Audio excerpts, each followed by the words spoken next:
Sir, जिस तरह से आपने आज एक प्रोग्राम को ऑर्गेनाइज़ किया था नशे के ख़िलाफ़, तो ये किस तरह का प्रोग्राम है और उसके बारे में एक्सप्लेन करिए। देखिए, ये पहला प्रोग्राम नहीं है।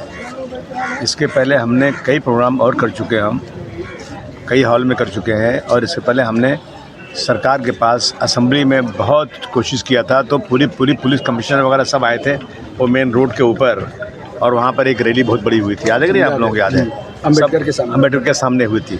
और उसके बाद मैं बहुत पहले ये समीर वानखेड़े साहब से मैं मिला था कि भाई आप इस डिपार्टमेंट के हेड हैं, आप ज़रा हमारे यहाँ चलिए, कुछ बताइए लोगों को क्या करना है। तो फिर इनकी प्रॉब्लम खड़ी हो गई थी, वो किया। अभी ये तो शुरुआत है।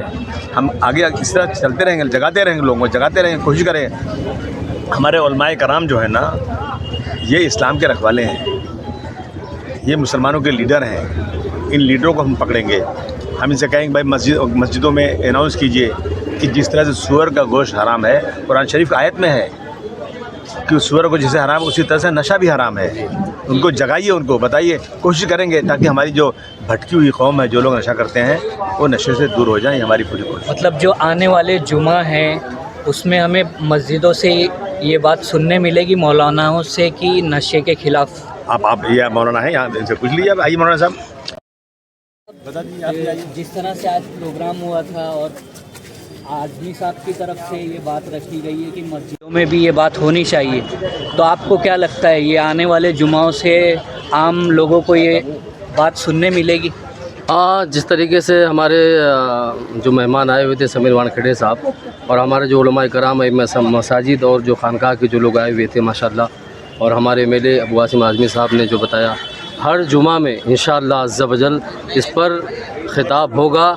नशे के ताल्लुक़ से, ड्रग्स के ताल्लुक़ से, बटन के ताल्लुक़ से, जो भी नशे वाली चीज़ें हैं, इस पर हमेशा हर जुमा में ख़िताब होगा। और हर जुमा ही नहीं, बल्कि मैं यहाँ तक बोलूँ आपसे कि हर नमाज के बाद कुछ ना कुछ उनको ड्रग्स और नशे के ताल्लुक़ से समझाया जाएगा, बताया जाएगा। जिस तरीके से सूअर हराम है, इसी तरीके से ड्रग्स भी हराम है।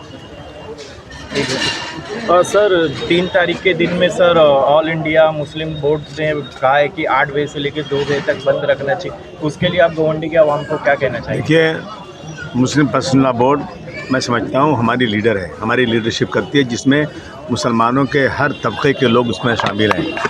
और जब भी कोई शरीयत की बात आती है तो मुस्लिम पर्सनल लॉ बोर्ड आगे खड़ा हो जाता है।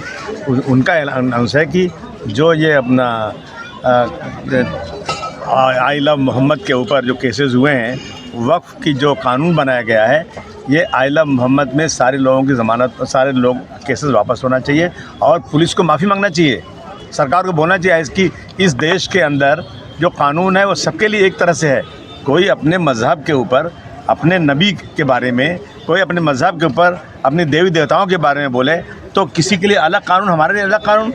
इसके इस गमे गुस्से के लिए 3 तारीख को सुबह 8 बजे से 2 बजे तक तमाम लोगों से मेरी गुजारिश है, अपनी दुकानें बंद करें। मैं गोंडी के तमाम नौजवानों से, उलमाए कराम से, तमाम सोशल वर्कर से कहना चाहता हूँ, आप लोग जो है सबसे रिक्वेस्ट कीजिए। कोई ज़बरदस्ती दादागिरी बात नहीं है, लेकिन हमें अपनी दुकानें और कारोबार उस दिन किसी तरह से बंद रखना ही रखना है। एक आखिरी मैसेज गोवंडी वालों के लिए नशे के ताल्लुक़ से क्या कहना चाहिए? नहीं, नशे के ताल्लुक़, नशा बर्बाद कर रहा है। मैं जो नशा करते हैं वो खुद ही बेचारे खोखले हो रहे हैं, मर जाएंगे, वो उनकी ज़िंदगी ख़त्म हो जाएगी। अभी कहा ना समीर वानखेड़े साहब ने कि वो नशा करने के बाद वो अपनी बीवी और माँ और बहन में फ़र्क नहीं समझते, वो बिल्कुल बेहोश हो जाते हैं, उनको पता ही नहीं कि दुनिया में क्या होता है। और नशा जो है पूरी कौम को, पूरे मुल्क को बर्बाद कर रहा है। तो आप सब लोगों से मेरी गुजारिश है, हमारी क्या पूरे कम्युनिटी के तमाम उलमाए कराम, तमाम लोग आपसे गुजारिश करें कि आप लोग नशा छोड़िए।